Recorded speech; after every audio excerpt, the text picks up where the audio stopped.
Vous êtes sur TV5 Monde, ravi de vous retrouver. Soyez les bienvenus dans ce nouveau numéro de Kiosque, une édition spéciale consacrée à la présidentielle américaine. I say it is time for us to come together as one united people. Les États-Unis coupés en deux après la spectaculaire élection de Donald Trump. Pourquoi personne ne l'avait vu venir? Grosse remise en question dans le monde médiatique. Comment prendre le pouls de la société? The Donald, 45e président des États-Unis. Il braille, insulte, offense. Il est mal élevé, sexiste, raciste et ment comme il respire. Et il séduit. Est-ce qu'il incarne le rêve américain version 2016? Ce novice en politique inspire de grandes craintes. Sera-t-il capable de gouverner et sur quel programme, notamment en politique étrangère? Enfin, Donald Trump est-il la face émergée d'un phénomène global? Après le Brexit et à 6 mois de la présidentielle en France, cette victoire de Donald Trump est-elle un feu vert pour les populistes européens? Beaucoup d'interrogations auxquelles tenteront de répondre nos kiosqueurs aujourd'hui depuis Genève, Montréal, Dakar et bien sûr aussi ici en plateau. Bonjour à vous quatre. Marie-Roger Billois, directrice du groupe Africa International, magazine panafricain francophone créé à la fin des années 50 au Sénégal. Vous êtes également présidente du club de réflexion Millennium. Michaël Darmon, éditorialiste et chef du service politique à la chaîne d'information en continu française ITD. Votre carrière vous a mené au service économie et politique de TF1, à la RTBF comme correspondant à Jérusalem, puis au service politique de France 2. Nicolas Vinocure, journaliste, correspondant à Paris pour l'édition européenne de Politico, le média américain d'information politique. Avant cela, reporter pour l'agence de presse Reuters News à Londres notamment. Vous êtes moitié américain et vous avez fait vos études à l'université de Yale. Et enfin, Pierre Aski, cofondateur du site d'information français Rue 89. Une longue carrière de journaliste avec notamment des postes de correspondant en Afrique du Sud, à Jérusalem, à Pékin. Merci à vous quatre d'être ici en plateau pour faire un tour de l'actualité, nous livrer votre analyse. Vous pouvez faire de même chez vous. On vous attend nombreux sur notre page Facebook ou sur Twitter avec le hashtag kiosque. Voilà, on va le voir. Voilà ce qui se passe quand la télé-réalité rencontre la réalité. Je ne parle pas de Donald Trump, enfin pas tout à fait, mais des derniers Américains à avoir appris son élection à la tête des États-Unis. Il s'agit des participants de Big Brother enfermés dans une maison pendant la présidentielle. The next president of the United States will be Donald Trump. No Wow. way. Julie, you're joking. No. I leave you with that. Oh my Goodbye, house guests. Oh. What? She's joking. No. No. Donald Trump I won knew the it. president. Oh my God. I cannot believe that. Oh. Voilà, oh my God. Première question, est-ce que vous vous reconnaissez dans cette réaction, Pierre? Vous avez fait cette tête-là aussi? Pas aussi consterné, mais c'est vrai que même si on avait tous les éléments qui pouvaient nous laisser penser que, on s'est refusé à croire à cette hypothèse. Peut-être parce qu'on est bien élevé et qu'on s'est dit les Américains ne peuvent pas élire un personnage aussi vulgaire, aussi raciste, aussi, enfin tous les mots que vous avez employés tout à l'heure dans la présentation. Et il y a eu une sorte de déconnexion entre notre capacité à absorber des faits et ce qui en sortait en termes d'analyse. Moi, j'avoue que effectivement, je n'y croyais pas. Et ça, on va y revenir sur notre rôle comme journaliste aussi, mais cette surprise, vous la partagez, ce visage un peu étonné, vous l'avez eu l'autre nuit. J'aurais pu faire partie de ces visages. Et pour prolonger ou peut-être même un peu inverser aussi ce que dit Pierre, en fait, on a eu une capacité à absorber des faits, c'est-à-dire que il a été candidat, donc il a été traité, suivi, raconté, disséqué, mais le résultat a été sidérant. C'est-à-dire qu'on avait effectivement une déconnexion entre la capacité à pouvoir suivre tout simplement le fait qu'il était finaliste aussi de cette campagne, qu'il était dans les débats, il était face à Hillary Clinton, mais le résultat était sidérant parce que quelque part, effectivement, on espérait que ce soit Hillary Clinton, on va le dire, tout simplement. Vous partagez cette sidération? Bien sûr, c'est-à-dire il n'y avait rien de logique. Dans le cas de Donald Trump, l'eau ne mouille pas et le feu ne brûle pas. C'est-à-dire que les mêmes causes ne produisent pas les mêmes effets. Quand on a on fait ce genre de campagne quand on est grossier, quand on a cette histoire de scandale sexuel où il disait n'importe quoi sur les femmes. On a tout dit sur sa pseudo-fortune, sur les, 115 plaintes, un chiffre assez faramineux qu'il a au tribunal. On a tout dit, rien n'a de l'effet. Normalement, ça a de l'effet, mais ça marche pas. Bon, on va essayer de décortiquer. C'est pour ça qu'on était forcément. On va essayer de décortiquer ça pendant l'émission. Je vous pose la question à vous aussi. Vous êtes américain, donc vous êtes peut-être plus directement concerné que nous. Oui, j'étais d'autant plus choqué. J'étais dans mon lit. C'était un grand moment de solitude quand j'ai vu sur le New York Times qu'il y avait 98% de chances que ce soit Donald Trump. Il y a ce curseur du New York Times qui donnait Hillary Clinton gagnante la veille et qui d'un coup Exactement. À 11h du soir, on était à 85% de chances pour Hillary Clinton. Et puis à 5h du matin, dans le noir, dans la solitude, vous appreniez que... c'est le moment des bêtus de la question qu'on se pose tous maintenant, que se pose le monde entier. C'est est-ce que Donald Trump est-ce qu'il faut avoir peur de lui, et est-ce qu'il peut passer de ce candidat impossible à maîtriser à un président normal, j'ai envie de dire? Moi, je ne pense pas qu'il sera un président normal. La version optimiste fait un parallèle entre lui et Ronald Reagan. Ronald Reagan, avait quand même une petite expérience puisqu'il avait été quand même gouverneur de la Californie, ce qui n'est pas rien. Mais c'était pas un homme politique classique, c'était pas un grand intellectuel devant l'éternel. Mais au bout du compte, aujourd'hui, la mémoire collective garde un souvenir de quelqu'un qui a permis des grandes avancées sur le plan du désarmement nucléaire avec les soviétiques. Sa politique économique, on est d'accord ou pas, mais enfin, elle a eu une certaine cohérence. Et moi, j'y crois pas. Je ne pense pas que Donald Trump soit le nouveau Reagan. D'abord parce que, alors là, il arrive avec une inexpérience totale en la matière. Il n'a pas d'entourage. C'est aussi ça qui est un petit peu effrayant. C'est-à-dire qu'aujourd'hui, il y a 10 personnes autour de lui. Alors, il est en train de réunir une équipe de transition qui est un peu surréaliste, dans lequel il y a la moitié des membres sont ses enfants. Donc on est dans le népotisme le plus grand. Les premières indications sur les nominations, vous avez un climato-sceptique qui va s'occuper de l'environnement. Voilà. Donc il y a des craintes. Je pense que ça ira mal avant peut-être de recentrer ça après des débuts fracassants. Des craintes que vous partagez, Marie-Roger?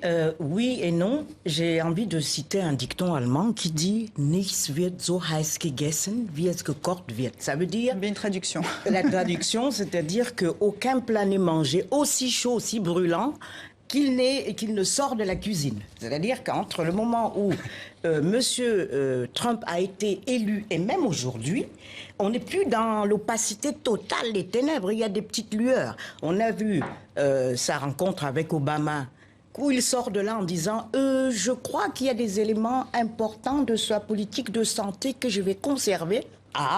Alors on se dit, est-ce qu'il va rayer Obamacare de ce monde? Il a dit aussi, il faut réconcilier, il faut tendre... Enfin, je vais avoir une politique de coopération avec les pays. On voit bien qu'il y a une période de transition. Ce n'est plus aussi menaçant qu'il y a 4-5 jours. Donc, je vous propose qu'on parte, avant de continuer à parler ici en plateau, je vous propose qu'on parte à Genève où on retrouve Patrick Chapat. Merci d'être avec nous en ce dimanche. Vous êtes dessinateur de presse. Bonjour. Bien connu. Vous travaillez pour le quotidien américain New York Times, pour les quotidiens suisses Le Temps et la NZZ, et jusqu'à peu, vous viviez aux États-Unis. Donald Trump est un personnage assez caricatural, il faut bien le dire. Est-ce que ça fait les délices d'un dessinateur de presse comme vous? Non, pas vraiment. Même si c'est vrai que peut-être que l'humour nous aide à supporter les horreurs et les idioties du monde, mais c'est pas pour autant qu'on souhaite un monde plus idiot et plus atroce. Les personnages comme Trump, les démagogues, les populistes, sont très durs à caricaturer. Moi, j'ai eu de la peine pendant la campagne à l'attraper, en fait. Parce que soit on essaye d'être intelligent et puis on tombe à plat, soit alors on essaye de caricaturer quelqu'un qui est déjà une caricature et puis le lendemain, il vous bat en brèche. Donc c'est très difficile parce que Trump est un personnage caricatural. C'est en fait une caricature devenue réalité. Alors, ce sera plus concret parce que maintenant, il y aura des décisions politiques. Il va être au pouvoir. Donc là, ce sera peut-être plus simple de faire ce travail. Mais enfin, je me réjouis pas. Remarquez, Un Kim Jong-un, la famille Kim en Corée fait partie de mes personnages préférés, donc peut-être que je me ferai à Trump. Il y a quelque chose dans la coiffure qui rappelle un petit peu les Kim d'ailleurs. Je vous propose qu'on regarde déjà un de vos dessins. C'est l'un des derniers que vous avez fait. On le voit, on voit sa coiffure déjà. La Maison Blanche style Trump, ce sera quoi le style du président Trump, Shabbat? Bon, ce dessin illustre évidemment son style qu'on a vu en campagne, enfin toute la personnalité de ce type, un style excessif qui confine au grotesque, son goût du plaqué or qu'on retrouve jusque dans sa chevelure, et puis son goût pour les gratte-ciel avec son nom plaqué dessus. C'est ce qui est effrayant, c'est le triomphe d'un ego, c'est le triomphe d'un narcissisme absolu. Quelqu'un qui n'a aucun sens du ridicule, aucun sens de la vérité. Donc, comme on l'a dit, les nominations seront cruciales. Ça va être en fait un roi fantasque qui sera entouré de barons très puissants. Et on va découvrir dans les jours à venir qui seront les barons et qui seront ceux qui auront les manettes dans les mains. Alors, il y a tout juste un mois, vous publiez cet autre dessin que vous avez appelé « De la démocratie en Amérique ». La démocratie américaine est-elle abîmée d'après vous ? Ben quand même, parce que quoi qu'on dise, on a assisté dans notre temps, c'est ce que je disais à mes enfants il y a quelques semaines, au triomphe, à la montée sous nos yeux dans une démocratie fonctionnelle et au triomphe d'un populisme. Et Donald Trump, au passage, a fait exploser énormément de choses. Il a fait exploser les normes de la décence en politique, les normes du discours politique, avec une vulgarité, un rapport à la réalité à peine supportable. Il a fait aussi exploser la manière de faire la politique. Enfin, en utilisant Twitter, lui seul a réussi à soulever une armée silencieuse qui s'est exprimée dans les urnes. Il n'a pas eu besoin de passer par toutes les médiations traditionnelles, les médias, les institutions. Il s'est adressé directement aux électeurs et ça a marché. Et puis voilà, il a fait exploser surtout la notion de vérité. On n'a jamais, enfin les gens n'ont pas l'impression que les politiciens soient des gens particulièrement honnêtes et crédibles. Mais alors lui, il a poussé en fait le cynisme à un point assez extraordinaire. Merci beaucoup Patrick Chapat, américano-suisse, on peut presque le dire. Vous avez vécu longtemps à New York et puis évidemment on va vous suivre dans la presse avec vos dessins qui sont toujours percutants. Merci beaucoup, bon dimanche à vous. Alors, on va rebondir sur ce qu'il disait, puisqu'il évoquait des points assez importants, et ça nous emmène à nous poser cette question. Est-ce que cet étonnement qu'on a tous ressenti, est-ce que c'est pas cet étonnement qui devrait nous étonner? Les médias américains font leur mea culpa, tellement il a été à côté de la plaque. Aux États-Unis, la confiance dans ces médias était d'à peine 20% déjà. On va s'interroger sur le rôle, la responsabilité, la déconnexion des journalistes, de nous tous ici. Donc, on regarde un extrait de The Naked Truth, Trumpland, produit par le magazine culturel en ligne américain Fusion.net. And which Republican candidate has the best chance of winning the general election? Of the declared ones, right now, Donald Trump.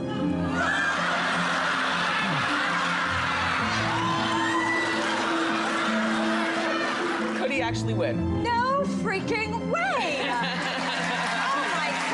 Raise your hand if you predicted this a year ago. Trump is the Republican Party's presumptive nominee for president. Who are these people? What drives them? Most of them are childless single men who masturbate to anime. These people live in that constant state of fear. He's giving voice to this terribly dark underbelly of America. These are not people who matter in the overall course of humanity. Voilà, donc dès le départ, on s'est tous bien marrés, on s'est tous bien plantés. Est-ce qu'aujourd'hui, Nicolas, ça vous remet en question comme journaliste? Est-ce qu'il y a une responsabilité des médias? Je pense qu'on a absolument une responsabilité. On a eu tendance à confondre nos espérances, notre vision du monde tel qu'il devrait être, avec un diagnostic plus honnête, plus difficile de la réalité. Et je pense que c'est autant dans les médias français que les médias américains, comme celui auquel je participe. Je me rappelle très bien au mois de mars de l'année dernière, j'avais fait un papier sur le monde sous Trump. J'avais essayé d'appeler des experts dont les noms seraient sûrement connus de tous, et certains ont refusé de me répondre en disant mais c'est quand même une stupidité ce que vous faites, d'envisager le monde sous Trump, ça ne se passera jamais. Eh bien, j'aimerais bien répondre à cette personne aujourd'hui, regardez, et il faut bien s'y faire, et peut-être que nous devrions également nous remettre en question nos certitudes, notre façon de présenter les choses comme probables, certaines, on devrait redescendre d'un cran. Le problème, c'est quoi? C'est l'entre-soi médiatique, c'est ça qui est pointé du doigt, qui est très critiqué par les lecteurs, téléspectateurs, par ceux qui ne croient plus en les médias, qui détestent les médias. Oui, mais alors, pardon, je vais peut-être peut-être agacer certains, mais en écoutant et en regardant les personnes que vous avez diffusées, surtout les confrères donc américains, j'ai l'impression qu'en fait, en réalité, pour la première fois, eh bien, les choses se sont inversées. C'est-à-dire que en Europe, en France en particulier, on parlerait plus comme ça déjà depuis longtemps parce qu'il y a eu le 21 avril. C'est-à-dire que quand j'écoute ces personnes, j'ai l'impression d'écouter les journalistes français. Avril, vous faites référence, 2002, voilà. Quand Jean-Marie Le Pen est arrivé au second tour. Quand j'écoute les personnes qu'on venait de diffuser, j'ai l'impression qu'en réalité, on écoute, en France, on parlait comme ça à ce moment-là, dans la classe, dans la sphère médiatique. Parce qu'entre-temps, il s'est passé quand même beaucoup de choses. Ce qui n'a pas été vu, parce que c'est toujours le cas, et c'est là où on a le plus de mal à dire finalement, c'est à quel point Hillary Clinton n'était pas une bonne candidate, à quel point elle n'était pas aimée, à quel point au fond ce qui s'est passé pendant les mandats d'Obama n'ont pas réussi, à quel point on aime regarder, alors pour le coup je me place maintenant en tant que Français, cette Amérique océane, voilà, où on va souvent dans les bords de mer, mais jamais à l'Amérique continentale qui est celle justement qui a voté, l'Amérique du repli identitaire et des laissés-pour-compte de la crise. Et peut-être que là, à ce moment-là, on n'a pas effectivement tout regardé. Mais en même temps, on a déjà pris conscience quand même qu'il y avait un problème parce qu'on l'a bien raconté depuis longtemps. La grande différence avec 2002 en France, c'est que depuis, il y a Internet, il y a les réseaux sociaux qui ont pris une place monumentale. Patrick Chapat y a fait allusion tout à l'heure. Donald Trump a fait une campagne par-dessus la tête des médias. Et plus les médias rigolaient de sa candidature, et plus lui s'adressait directement aux gens sur son compte Twitter, qui était quelque chose d'assez étonnant à regarder, parce que nous, on le lisait comme au 2e, 3e degré, en disant mais c'est incroyable qu'il puisse parler comme ça. Et en fait, il s'adressait à la partie de l'opinion qui s'est révélé majoritaire, en tout cas dans les votants, et qui ne croit plus les médias, n'écoute plus les médias, et qui, même si elle allume sa télé, c'est un ronronnement quelque part qui ne pénètre plus. Et on a le même phénomène en France. Le discrédit des journalistes de la classe médiatique, parce que j'aime pas ce mot, mais c'est comme ça que c'est vécu par beaucoup, il est très ancien. En France, on a le sondage annuel de la Croix sur la crédibilité des médias, l'image des médias dans l'opinion. Et ça fait 25 ans que ça décline lentement mais sûrement. Donc on est dans un système où la parole médiatique fait partie aujourd'hui de l'élite économique, administrative, etc. de ce pays, et elle est rejetée en bloc par une partie de l'opinion. Et c'est ça qui nous interpelle en l'occurrence avec Trump, mais on a le même phénomène avec le Brexit, où dans le pays le plus informé, qui a les plus grandes traditions journalistiques au monde, des mensonges énormes ont pu passer comme une lettre à la poste. Vous voulez réagir ? Rapidement, c'est vrai qu'on nous reproche toujours, au fond c'est une équation un peu impossible. Quand les médias parlent beaucoup, par exemple, du Front National en France, on nous reproche d'en faire la publicité. Et puis quand ils arrivent au pouvoir, on dit mais pourquoi vous ne l'avez pas vu ? Donc c'est toujours un peu cette difficulté, et je dirais, pour terminer la comparaison sur la France, quoi qu'il arrive en 2017, on aura quand même beaucoup raconté le Front National qui progresse dans les campagnes, le Front National qui progresse à chaque élection, Marine Le Pen qui prend toutes les positions dans les sphères de la société, et là on ne pourra pas dire que quelque part ça n'aura pas été Reste que pour envisagé. revenir à Trump, en effet, il a réussi sa campagne sur les réseaux sociaux. Qui dit réseaux sociaux dit caisse de résonance où on n'entend que ce qu'on veut bien entendre, et où on dit aussi qu'il n'y a pas de vérification des faits. Qu'est-ce que ça vous inspire, Marie-Roger ? C'est tout à fait ce côté direct, sans médiation, où il disait ce qu'il voulait, mais en même temps, les gens étaient tellement prêts à entendre ça, les gens ne voulaient pas de discours raisonnable, modéré, ils ne voulaient pas. Donc, il ne faut pas seulement se battre la coulpe, il y avait quelque chose qui dépassait les médias.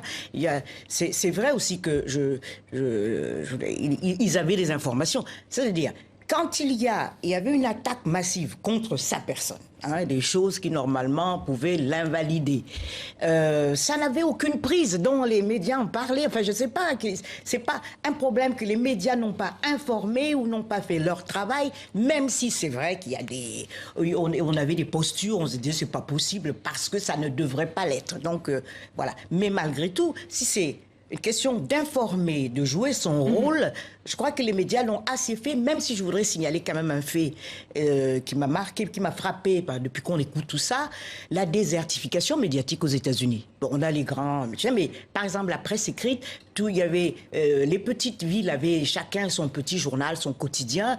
J'ai entendu le chiffre de 35 000 et en 10 ans, ils en ont perdu 20 000.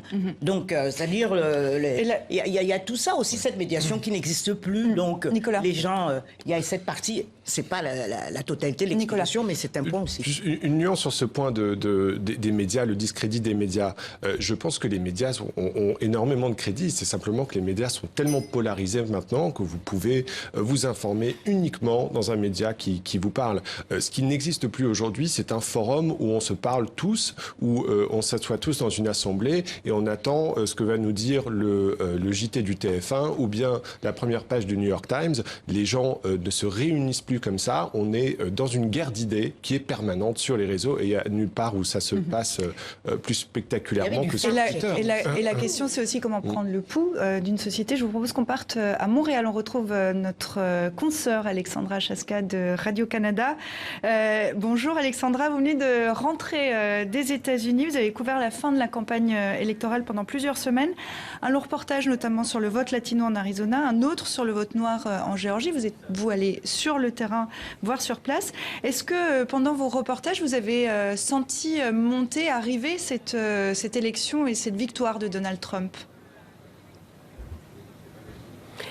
On l'a senti un peu. On a surtout senti la détestation de Hillary Clinton.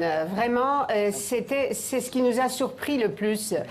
Moi, j'étais dans les États du Sud, mais j'avais des collègues qui étaient dans le Rust Belt, dans le nord-est des États-Unis, cette région qui a finalement donné la victoire décisive à Donald Trump.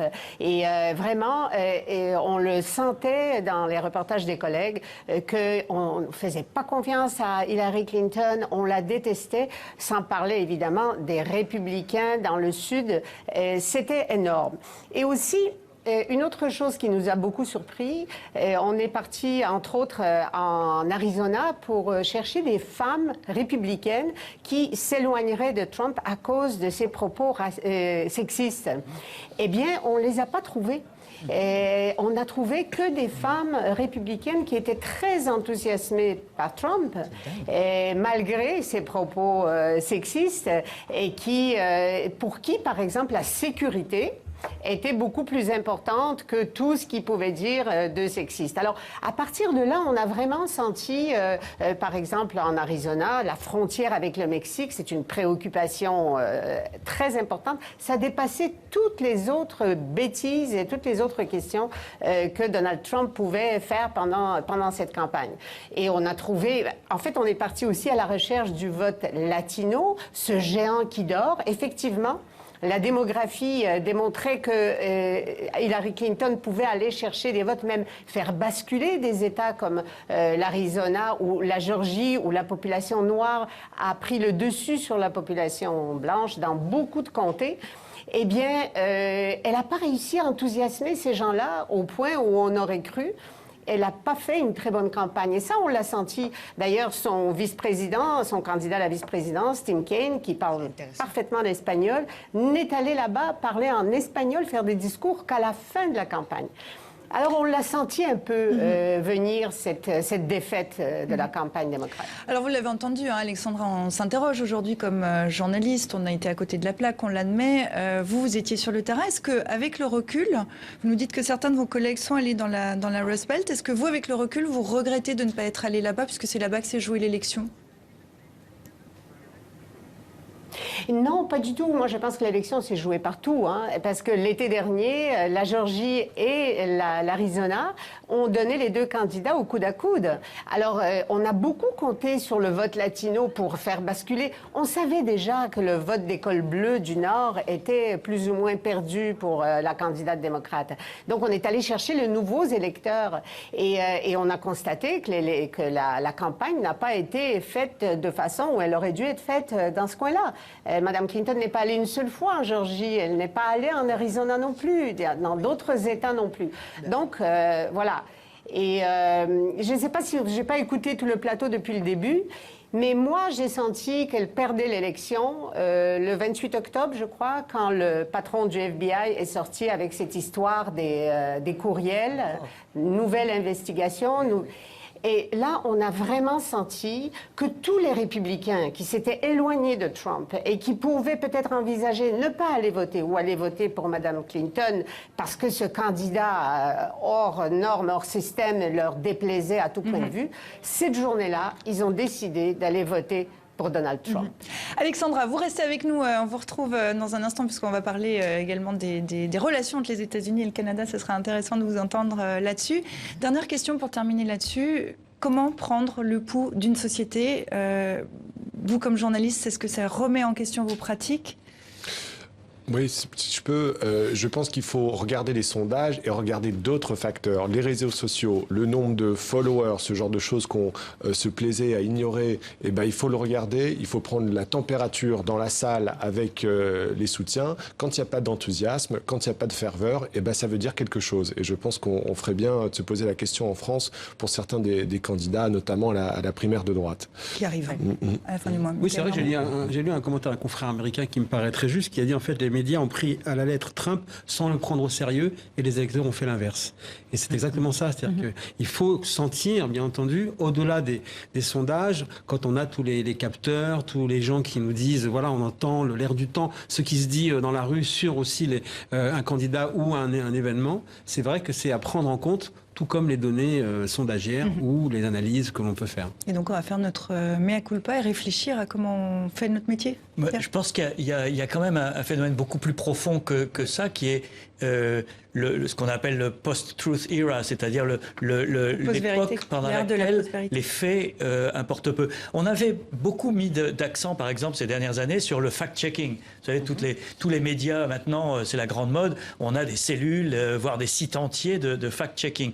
Ils n'ont joué aucun rôle dans cette affaire, puisque, comme le disait Marie-Roger tout à l'heure, on pouvait fact-checker ce que disait Trump, et je pense que PolitiFact, qui est une des références aux États-Unis, a estimé que 70% de tout ce qu'avait dit Trump au cours de l'année écoulée était faux.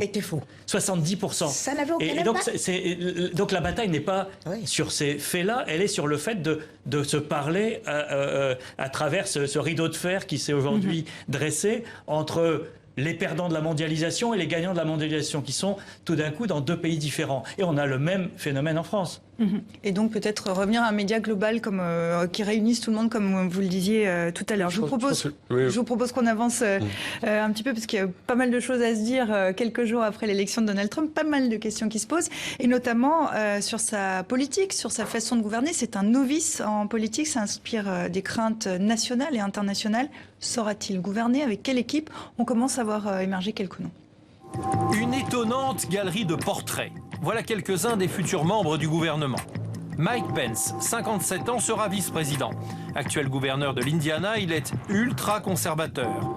Créationniste, il réfute la théorie de l'évolution, il croit que seul Dieu a créé l'homme. Autre visage connu, Rudy Giuliani, 72 ans, possible ministre de la Justice. Il était maire de New York le 11 septembre. Créateur de la doctrine de la tolérance zéro, il a poursuivi avec la même efficacité les criminels et les SDF, ramenant ainsi la sécurité dans sa ville. Troisième personnalité qui attire les regards, Chris Christie, 54 ans, pourrait obtenir la sécurité nationale s'il arrive à faire oublier ses actuels déboires judiciaires dans le monde des casinos. Le chirurgien Ben Carson, ancien rival de Trump, est devenu son ami. Il pourrait prendre la santé et s'attaquer au système de protection sociale voulu par Barack Obama. Obamacare est vraiment la pire chose qui soit arrivée dans ce pays depuis l'esclavage. Nul doute que l'on verra beaucoup aussi Kellyanne Conway, la directrice de communication, celle qui a tenté de gérer les outrances de Trump au point de lui interdire l'usage de Twitter. Parmi les autres noms pressentis, Michael Flynn, le seul général américain qui a fait des affaires avec la Russie au point de connaître personnellement Vladimir Poutine. Enfin, il y a Ivanka Trump, la propre fille de Donald Trump, pourrait avoir un rôle politique important. C'est d'ailleurs son mari qui accompagnait le président élu auprès de Barack Obama. Bon, c'est ce que vous disiez tout à l'heure, puis un népotisme, une toute petite équipe, inquiétant là aussi. Oui. Ou est-ce qu'il a quelques semaines pour construire son équipe? Oui, mais en gros, il faut qu'il trouve 1500 personnes pour des postes clés. Aux États-Unis, chaque fois qu'il y a une nouvelle administration, il y a un balai de hauts responsables. Et il a aujourd'hui 10 personnes autour de lui. Alors il y a certainement des républicains qui avaient pris leur distance et qui vont sans doute revenir, mais il est face à un défi énorme. Il n'a pas d'équipe, il n'a pas une alternance préparée comme ça a pu être le cas avec Et pour le coup, quelqu'un qui a fait sa campagne sur l'anti-establishment, on voit quand même que dans les noms qui ressortent, il y a des sénateurs, des gens de l'establishment, donc pas le choix finalement. Ils ne sont pas de toute fraîcheur, mais ils ont appartenu à un establishment à un moment donné. Je pense que le fait de ramener des membres de sa famille, ça montre une grande angoisse, une paranoïa, de faire confiance aux plus proches, d'assurer cette transition. Et ça, c'est quand même un petit peu inquiétant. On se dit, il n'est pas vraiment en situation d'assurer une continuité sur les traditions les plus basiques de la politique étrangère américaine. Oui, vous avez en ce moment 3 inquiétudes à l'Élysée, puisqu'il y a eu quand même quelques petits contacts, notamment une conversation rapide entre Hollande et Trump. C'est tout d'abord la conférence de Paris sur le climat, qui certainement peut être mise en cause. Ça, c'est la grande inquiétude, donc effectivement, du côté de l'Élysée. Est-ce que la coalition aujourd'hui qui combat l'État islamique continuera en janvier, puisque quand même l'Amérique est très, très présente. L'OTAN également, il avait dit que les États-Unis payaient beaucoup trop pour l'OTAN, donc il y a peut-être aussi des inquiétudes qui vont être très très proches. Et puis aussi, qu'est-ce qui va se passer avec Poutine? C'est-à-dire que la capacité de vouloir renouer, en tout cas la volonté de vouloir renouer, d'abaisser les tensions, peut-être que si ça va changer les rapports de force. Et puis le dernier truc qui fait vraiment peur à tout le monde sur le plan économique, c'est la volonté de réduire très fortement l'impôt sur les sociétés et de déclencher une guerre fiscale. On a notamment en Irlande de très grosses inquiétudes déjà sur les investissements étrangers parce que ça pourrait provoquer une crise aussi économique assez importante. Pour rester vraiment sur l'aspect plus national, on voit que Donald Trump apparaît comme un intuitif, pas tellement porté sur les programmes ni sur la réflexion politique. Il va très rapidement, et s'il ne l'est pas déjà, être confronté à la complexité de l'exercice du pouvoir dans un système démocratique qui est assez complexe. Est-ce qu'on pourrait imaginer que, vu son impréparation, étant donné que c'est un novice, que ça soit finalement Mike Pence, son vice-président, qui prenne en charge les dossiers, que lui garde l'international, qui garde les grands dossiers, et que l'homme fort devienne quelqu'un d'autre que lui? Je crois qu'on ne peut rien prévoir, parce que il ne va pas, à mon avis, tel qu'on le connaît, impulsif, assez égomaniaque. Je pense pas qu'il va dire bon, moi je sais rien faire, tu t'occupes de ça. Il va vouloir gérer un peu tout. Mais en même temps, c'est vrai que dans sa rhétorique d'après élection, il commence à dire je vais travailler avec Obama. C'est un peu une feuille blanche. Donc tout peut se projeter dessus. C'est-à-dire on peut voir les républicains qui lui doivent maintenant beaucoup. C'est ça qui est très intéressant. On pensait que c'est les républicains qui se déchiraient après les élections. Mais puisque grâce à Trump, il gagne la présidence, mais aussi en même temps le Sénat et tout ça, il aura quand même le Sénat et machin comme allié, même s'il devra négocier. Mais c'est intéressant ce que vous dites là. Est-ce que c'est un vrai républicain? Parce que dans le fond, il n'est pas soutenu par les républicains. Mais maintenant, il va l'être. Donc c'est la réelle politique. C'est ça. Le système grâce à lui. Mais complètement. Et puis il a ressoudé le parti, mine de rien. On pensait que tout cela a explosé. Et Paul Ryan, l'une des premières choses qu'il a dit, il dit notre parti est revigoré, réunifié autour de... Oui, bon, ils sont assez heureux. Mais je crois que le principal souci, ça va être sa personne. Et sa personnalité fantasque et peut-être pas facile à prévoir. Et qui ne connaît pas le système, qui va faire les choses à sa tête, même s'il y a des limitations. Et ça, on aura tout le temps des surprises quand même. L'Amérique étant l'Amérique, cette élection est ressentie très fort à travers la planète. Quel rapport au monde entretiendra Donald Trump? C'est les questions que vous souleviez déjà maintenant, Michael. Que connaît-il du monde? Ça, c'est aussi une autre question. Son adversaire lors de la campagne, Hillary Clinton, n'avait pas hésité à se servir d'une de ses bourdes pour dénoncer son impréparation.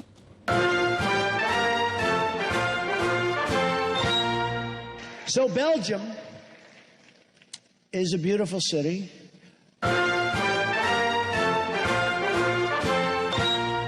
Qu'est-ce qu'il connaît du monde? J'ai beaucoup entendu parler de ça, notamment, je pense, notre ministre des Affaires étrangères a dit qu'il s'intéressait tellement peu au monde extérieur. Faut se rappeler quand même, c'est quelqu'un qui a pas mal voyagé. Et puis dans ce genre de circonstances, beaucoup d'Américains vont confondre Bruxelles et la Belgique, vont confondre, je ne sais pas, vont mettre Berlin dans le mauvais pays. Je pense qu'il ne faut pas trop tirer de conclusions là-dessus.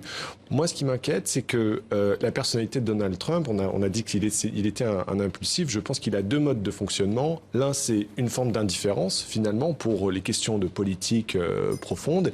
Et puis, sa nature bagarreuse, où on peut l'imaginer dans un échange diplomatique avec un autre chef d'État, s'emporter, utiliser Twitter, provoquer des crises où d'autres devront diminuer. C'est ça Donald Trump. Et on l'a vu, la lutte entre les deux facettes de sa personnalité dans le premier jour après son élection, où il a fait un tweet pour dire « je dénonce les manifestations » et un autre le lendemain, ayant dormi, pour dire « c'est super, on respecte la tradition ». C'est ça qui m'inquiète, c'est cette manière de s'emporter. Au fond, que ce soit sur les questions nationales ou internationales, c'est sa personnalité qui vous inquiète, il laissera faire. L'une des questions quand même en suspens par rapport à tout ce qu'il a pu dire pendant la campagne, c'est où il va mettre le curseur de l'isolationnisme, parce qu'il est évidemment en retrait par rapport au rôle qu'ont mené les Américains depuis la Deuxième Guerre mondiale, et il a traité avec beaucoup de désinvolture les questions des alliances.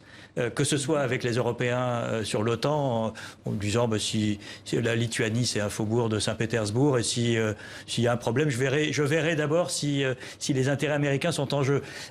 Il n'a sans doute jamais entendu parler de l'article 5 du traité atlantique qui prévoit une intervention automatique en cas d'agression contre un des pays membres.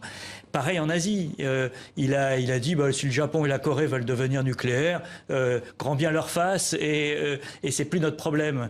Et là, il y a quand même des enjeux qui sont des équilibres qui ont été construits, échafaudés au fil des décennies et qui sont fondamentaux. Et donc il va se retrouver aujourd'hui avec quand même un monde qui est complexe, où il y a une gouvernance mondiale qui est plutôt fragile, avec deux hommes forts qui sont Poutine en Russie et Xi Jinping en Chine, qui ont des ambitions régionales au minimum qui sont importantes. Je pense que Xi Jinping sera très content que les Américains désertent le terrain asiatique et laissent la Chine devenir la puissance hégémonique de ce continent. Donc on a là des dégâts qui peuvent être faits très vite par des positions un peu erratiques, avant peut-être que des conseillers ou des gens puissent rétablir l'équilibre.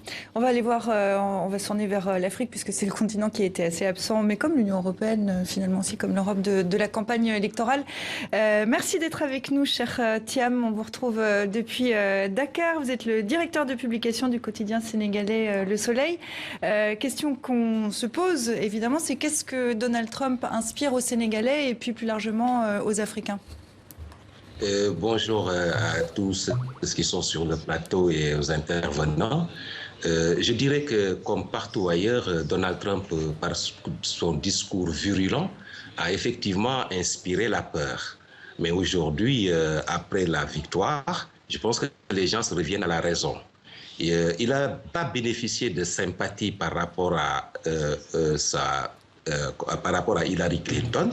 Hillary bénéficiait de beaucoup de sympathie au niveau des classes populaires en Afrique, à Dakar, au niveau peut-être de certains états-majors politiques aussi, du fait de son passé, du passé de son mari et de ses relations avec l'Afrique. Mais aujourd'hui, c'est l'heure de regarder la réalité en face. La réalité en face, c'est quoi? C'est que les Américains ont fait confiance à Donald Trump, parce que Donald Trump a même suscité des peurs aux États-Unis. Mais aujourd'hui, donc, il faut se conforter à la réalité. La réalité, donc, c'est qu'on ait de la sympathie pour Hillary et que, par exemple, Donald Trump, par son discours, par ses sorties intempestives, ses prises de position pour les moins, disons, incompréhensibles, ses revirements et autres, a fait peur certainement. Mais aujourd'hui, c'est la réalité. Il est le président des États-Unis. On fait avec. Parce que voilà. Est-ce que on a l'impression, mais dites-nous si je me trompe, que peut-être en Afrique on attend de moins en moins des États-Unis? vous voyez, regardez, aujourd'hui, Clinton avait lancé l'AGOA, qui était un programme économique entre les États-Unis et l'Afrique. Mais ce programme n'a rien donné, malgré les attentes très fortes des Africains quand ce programme a été lancé en 1998.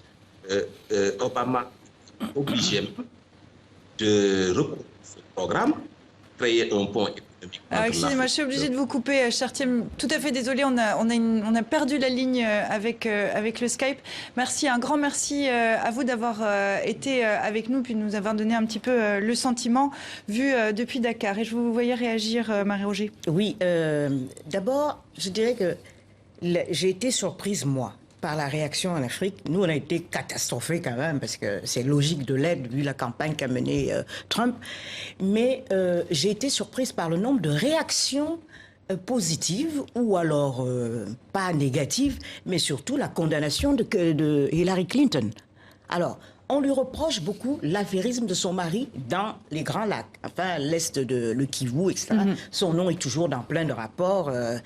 Et cet aspect-là est très présent dans les esprits de confrères. Et ça a aussi été très, très présent dans la campagne américaine. Et Donald Trump apparaît comme un nouveau qui bouleverse. On parlait de l'AGOA, certains programmes américains comme le Millennium Challenge qui a été lancé par Bush avec beaucoup de milliards, on ne sait pas ce que ça a donné. Je crois que de manière générale, tout ce qui est aide publique est discrédité. Ça n'a pas développé l'Afrique d'un chouïa, donc ça, c'est pas très important. Mais j'ai aussi vu l'ambiguïté de certaines réactions où, avec beaucoup d'enthousiasme, surtout les gouvernements un peu autoritaires, féliciter très chaleureusement Trump parce qu'ils se disent il va plus nous embêter. Le côté droit de l'homme, exigence sur ça, il y a beaucoup, et beaucoup pas la du côté démocratique, des démocrates, et là ils se disent on va nous laisser tranquille. On retrouve tout de suite Alexandra Chaska à Montréal. Alexandra, le soir de l'élection, les connexions des Américains ont fait planter le site internet de l'immigration canadienne. Les États-Unis, c'est le grand voisin avec lequel il y a des liens importants. Chez vous, est-ce qu'on s'interroge beaucoup ? Ah, mais chez nous, la terre a tremblé. D'abord, la plupart des Canadiens ne s'attendaient absolument pas à l'élection de Donald Trump. C'est peut-être un peu de notre faute, les médias. Mais nos économies sont tellement imbriquées que ça a une importance capitale. Les 3/4 des exportations canadiennes vont vers les États-Unis. Et l'accord du libre-échange qui est remis en question par Donald Trump, c'est quand même vital. Alors, notre premier ministre, Justin Trudeau, a évidemment téléphoné à M. Trump pour le féliciter de sa victoire, l'a invité au Canada. Vous savez que la première visite, en général, traditionnellement, du nouveau président des États-Unis vers le Canada, c'est pas sûr que ça va se faire. Peut-être qu'il ira plutôt à Moscou. Mais en tout cas, il lui a dit par la suite qu'il était prêt à renégocier l'accord du libre-échange. Mais évidemment, ça nous inquiète énormément. En plus de la question de l'OTAN, le Canada est loin de contribuer 2% de son produit national brut qui est supposé faire à l'OTAN. Alors, il se sent visé directement par les critiques de Donald Trump. Mais c'est surtout cette question de libre-échange et on a l'impression que le président américain va regarder beaucoup plus vers le Mexique pendant les années qui viennent que vers le Canada. Une dernière chose, le seul élément positif, c'est l'oléoduc Keystone qu'on devait construire entre l'Alberta et le Texas aux États-Unis. On sait que Donald Trump est absolument favorable et ça, évidemment, ça réjouit les producteurs de pétrole de l'Ouest canadien.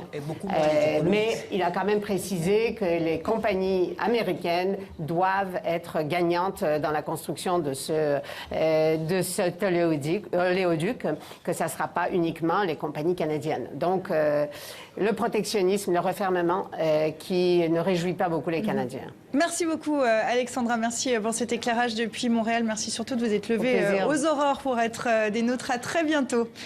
Je vous propose qu'on avance parce que, évidemment, il y a une autre question qui se pose. C'est un mot qui est beaucoup revenu au moment de cette campagne. C'est un mot qu'on n'emploie pas toujours très bien. On va se poser cette question. Donald Trump est-il un populiste? Et qu'est-ce que ça implique pour les autres populistes, notamment dans l'Union européenne? Je vous propose, avant d'en parler, d'écouter quelques réactions d'Américains heureux de son élection. Ça fait 7 heures que j'attends ici pour ce moment. Je sais que celui pour qui on a voté et pour qui on s'est battu. Et battu au sens propre d'ailleurs, parce qu'il y avait des gens pour nous prendre la tête. Voilà, c'est génial, c'est vraiment super. Et on sait maintenant que quelque chose va changer en Amérique. Je m'attends à ce qu'il tienne au moins 80 ou 85% de ses promesses. Je ne sais pas pour les 15% restants. Je pense que c'est toujours plus compliqué. Quand on épouse quelqu'un, on croit qu'on va avoir du 100%, mais ça n'arrive jamais. Il y a toujours quelques détails à négocier et c'est ce qui va se passer. Pendant 8 ans, on a eu un progressiste pour qui les Américains moyens ne valaient rien, qui était de la merde. Il n'avait aucune importance. Mais ce soir, ces Américains moyens lui ont dit « Tu sais quoi ? C'est nous l'Amérique. » C'est nous, l'Amérique. Seuls 18% des électeurs de Trump semblent considérer qu'il a les compétences suffisantes. Pourtant, cette frange des Américains s'est sentie écoutée, s'est sentie entendue. Il a fait un tabac chez les pessimistes, chez les votants les plus angoissés quant à leur avenir, si on regarde un petit peu ce qui en ressort. En quoi le traité de populiste est juste faux, puisqu'il a su capter cette humeur d'une Amérique, celle des délaissés de la mondialisation, celle d'Américains qui ne se sentaient pas entendus? C'est une question difficile parce que c'est un mot que j'ai souvent employé et puis j'ai vu dans les commentaires qu'on commençait à attaquer. Comment pouvez-vous dire qu'un tel est populiste ou un autre? C'est encore une question sur laquelle il va falloir s'interroger. Est-ce qu'il y a un autre terme qui est plus apte? Est-ce que de dire que les gens sont d'extrême droite ou comment est-ce qu'on fait pour les qualifier? Parce qu'on sait, on a envie de les mettre dans le même bateau. On sait qu'ils appartiennent à une même tendance idéologique de Donald Trump jusqu'à Viktor Orban en passant par Vladimir Poutine, mais comment qualifier cela? Des personnes qui veulent contourner une forme de bienséance, une forme de bien-pensance pour parler directement aux électeurs. On n'a pas vraiment les outils pour l'instant pour le qualifier. Populiste, ça a une connotation que ces gens mentent et qu'ils sont dans une insincérité, pardon, et ça a une connotation vraiment négative. Donc, est-ce que on montre pas notre propre biais en se servant de ce mot? Non, je pense que Pierre et Marie-Roger Nicolas vient de dire un truc important. C'est est-ce que ces gens mentent? Parce que on se retrouve avec des porte-paroles autoproclamés du peuple qui se basent sur un fait qui est indéniable, c'est que les grands partis politiques traditionnels ont ignoré la fracture sociale qui s'est créée à l'intérieur de nos pays, nos sociétés industrielles, que ce soit en France, en Grande-Bretagne ou aux États-Unis. Donc les perdants de la mondialisation ont été ignorés et marginalisés par les grands partis de gouvernement. Et ont émergé des forces qui parlent en leur nom, que ce soit le Front National en France, que ce soit les pro-Brexit en Grande-Bretagne, ou là Donald Trump. Est-ce que ce sont les véritables représentants et défenseurs des intérêts de ces habitants? C'est là qu'on peut avoir des doutes. C'est que si les revendications de ces populations sont légitimes et qu'elles ne veulent pas être balayées par une mondialisation qui, en gros, sépare les gagnants des perdants de manière irrémédiable, on peut avoir des doutes sur la capacité de Donald Trump, par ce qu'il représente, à être le porte-parole de la classe ouvrière oubliée américaine. Et c'est la même chose ici ou en Grande-Bretagne. Et moi, ce qui m'inquiète dans cette situation, c'est de voir que la première personnalité étrangère reçue qui se fait prendre en photo avec Donald Trump, c'est Nigel Farage, le porte-parole du Brexit de UKIP en Grande-Bretagne, qui se fait photographier devant l'ascenseur doré de Trump avec le nouveau président. Marie-Roger, vous vouliez intervenir sur ce sentiment de déclassement social fort dans la première économie mondiale, mais pas que là-bas.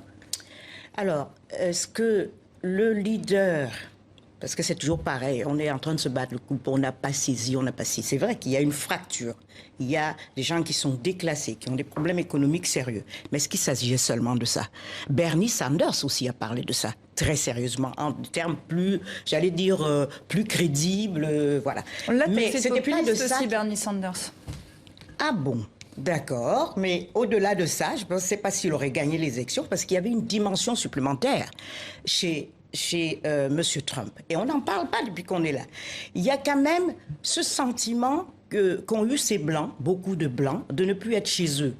que les minorités prennent le pouvoir, le fait qu'il y ait un noir à la Maison-Blanche, c'est des choses qui étaient, on a quand même vu ça en filigrane, qu'on a vu le Sénat et le Congrès américain bloquer Barack Obama par racisme pur, il faut dire les choses, puisqu'ils ne voulaient pas qu'il y ait un résultat. Donc, c'est tout ce mouvement de Tea Party qui a existé, etc. Et puis, il a saisi ça, il a capté ça. C'est ça qui était plus fort. C'est pour ça qu'il a eu cette majorité où les Blancs ont massivement voté pour lui. Et donc, quand tu captes ça, quelque chose qui a des relents racistes, aussi passéistes, parce qu'ils ne veulent pas reconnaître que leur démographie change, la sociologie change.